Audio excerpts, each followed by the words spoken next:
ভগবান যখন চাইবে তখন আমাদের সবই ঠিক হবে। যেমন অনেক দিন ধরেই ভাবছি আমি একাদশী পালন করব, একাদশী ব্রতও করব, কিন্তু হয়ে আর উঠছিল না। কিন্তু আজ আমার ভগবান চেয়েছে আমি একাদশী পালন করব, তাই আজকে আমার দ্বিতীয় একাদশী।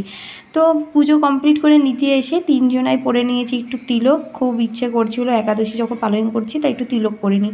তারপরে এখানে আলুর তরকারি বসিয়ে দিয়েছি, আর এখানে একটু ফলগুলো কেটে নিয়েছি, আর বানাবো কাউনের চাল। আর রান্নাঘরটা দেখছো খিচিবিচি হয়ে রয়েছে। আর এখানে একটু গুড়ের শরবত বানাবো, আর এখানে রয়েছে সব ফলগুলো, আর একটু জল মিশাবো গুড়ের জলে।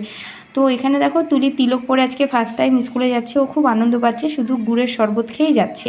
আর গোপালবাবু এনে দিয়েছে তরমুজ। তরমুজ আনেনি বলে ওকে ইনডাইরেক্টলি অনেক কথা বলেছিলাম, তার জন্য এনে দিয়েছে তরমুজ।